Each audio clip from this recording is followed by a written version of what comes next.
আমার আদরের ছোট্ট সোনামণিরা, আজ অনেকদিন পর তোমাদের সামনে টিচার চলে এসেছি। স্বাগতম আমার ক্লাসে। আজকে আমি তোমাদের একটি নতুন টপিক নিয়ে পড়াবো, যেটা কিনা হচ্ছে প্যারাগ্রাফ দ্য কাউ। তোমরা কম বেশি সবাই প্যারাগ্রাফ জানো। যে টপিকটা তোমাদেরকে দেয়া হয় সেই টপিকটা নিয়ে তোমাদেরকে অল্প করে 10-15-20 লাইনের মধ্যে শেষ করতে হয়। এটা হচ্ছে যে ক্লাসে পড়ে, যারা ক্লাস 1-এ তারা একটু ছোট করে, ক্লাস 2-তে তারা আরেকটু বড় করে, এইভাবে করে বাড়তেই থাকে লাইনের সংখ্যা। তো এখন তো তোমরা অনেক ছোট, তোমাদের জন্য বেশি কঠিন করে বলা যাবে না, তাহলে তোমরা বুঝতে পারবে না। এই প্যারাগ্রাফটা একটি বই থেকে নেয়া। আমার ওই বইয়ের পড়াগুলো খুবই ভালো লাগে। অনেক সাবলীল ভাবে, সুন্দরভাবে, সহজ করে লেখা থাকে, আর সহজেই তোমরা বুঝতে পারবে। তাহলে চলো শুরু করে দিই।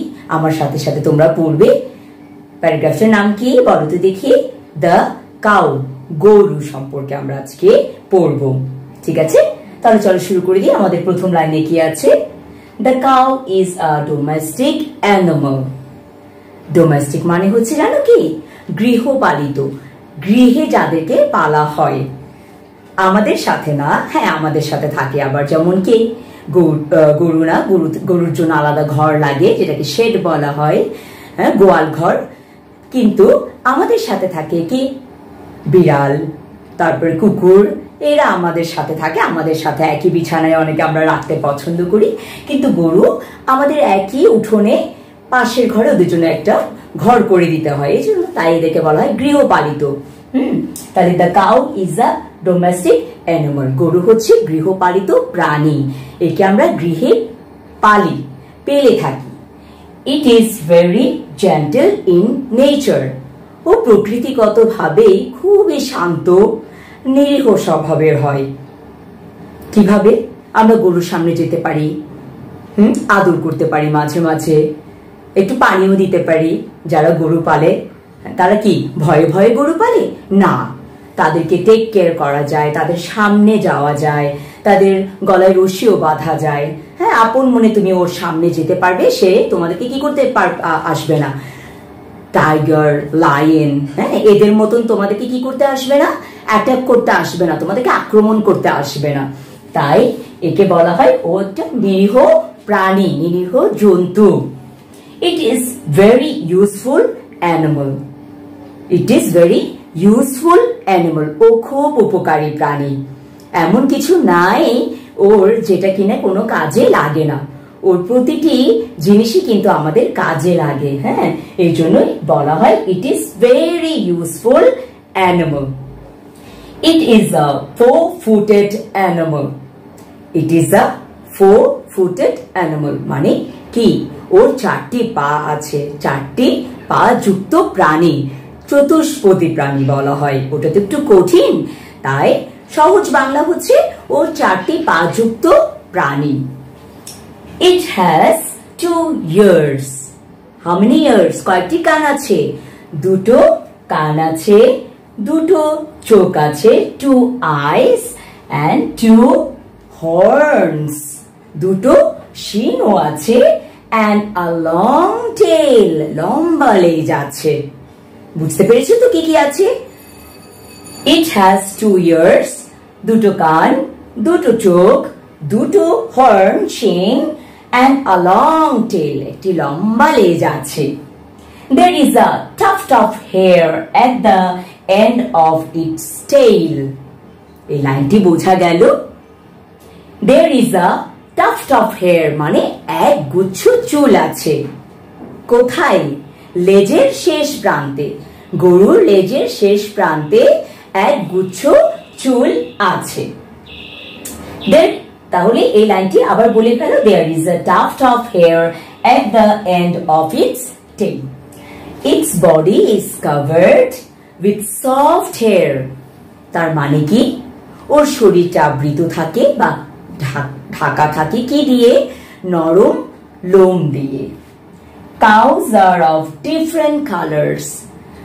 গরু নানান রকম কালারের বা রঙের হয়ে থাকে, নানান বর্ণের হয়ে থাকে।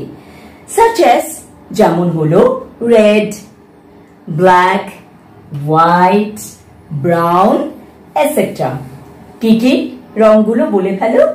লাল, কালো, সাদা আর খয়েরি রঙের, তাই না? আছে তোমাদের কাছে লাল গরু? কোন কোন কালারের গরু বেশি পছন্দ? লাল, রেড কালার, ব্রাউন কালার না ব্ল্যাক কালার? আচ্ছা, যার যে কালারের পছন্দ সে সেই কালারের গরু তাহলে কি করবে? ঘরে রাখবে। The cow is found all over the world. গরু বিশ্বের প্রতিটি স্থানে পাওয়া যায়। It lives on grass, straw, oil cake, etc. গরু নানান রকমের খাবার খেয়ে থাকে, নানান রকমের খাবার খেয়ে বেঁচে থাকে। ওর খাবারগুলো হচ্ছে কি কি? গ্রাস, ঘাস, স্ট্র, যার আরেকটি নাম হচ্ছে হে, another English word হচ্ছে straw or hay, মানে হচ্ছে খড়। ধান কাটা শেষ হয়ে গেলে ধানের যে লম্বা লম্বা গাছগুলো মরে যায়, হলুদ রং ধারণ করে, সেটাকে বলা হয় স্ট্র, খড় or hay। তাহলে স্ট্র খেয়ে থাকে। আর হচ্ছে অয়েল কেক। অয়েল কেকটা কি? তেলের কেক? নো, এটা হচ্ছে খোল। খোল হচ্ছে কি জানো?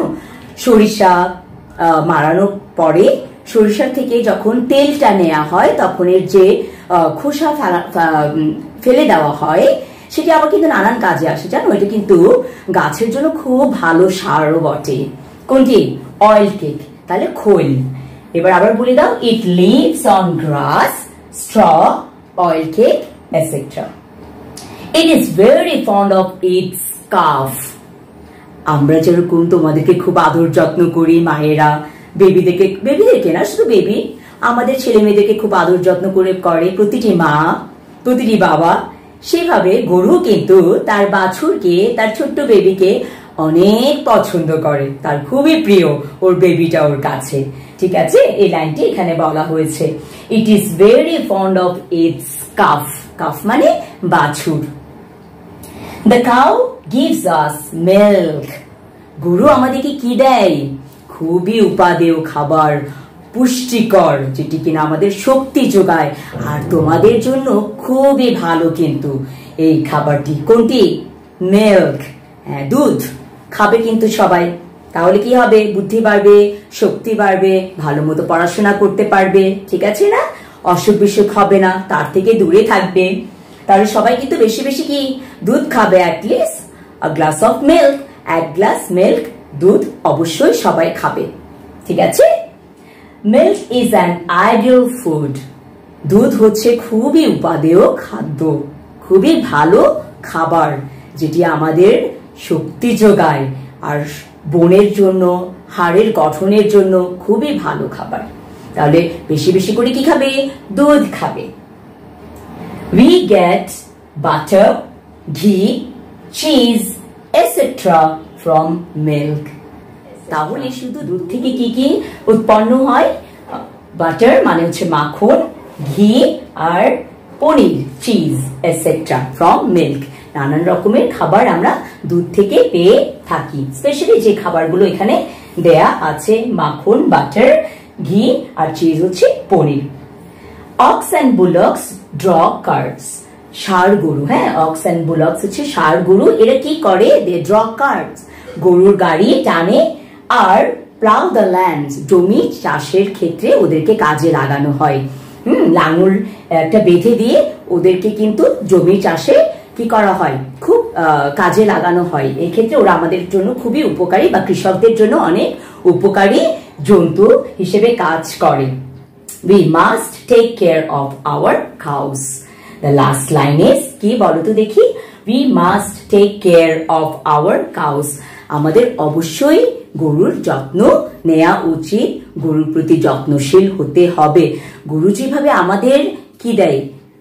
মিল্ক দেয়, দুধ দেয়, আমাদেরকে শক্তিশালী করে তুলে দুধ দিয়ে, দুধের থেকে তৈরি নানান রকমের উপাদেয় খাবার দিয়ে। তাহলে গরুর প্রতিও আমাদেরকে কি করতে হবে? যত্নশীল হতে হবে।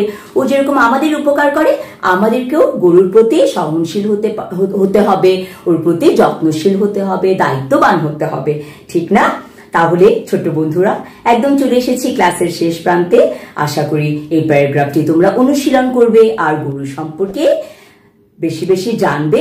অনেক ইজি ইজি লাইন এগুলো, যেগুলো যে কোনো সময় তোমাদেরকে যে কোনো স্কুলে পরীক্ষা যদি আসে, দ্য কাউ প্যারাগ্রাফ লিখো, তখন যেন তোমরা এই লাইনগুলো অনুশীলন করে লিখে ফেলতে পারো সাবলীল ভাবে।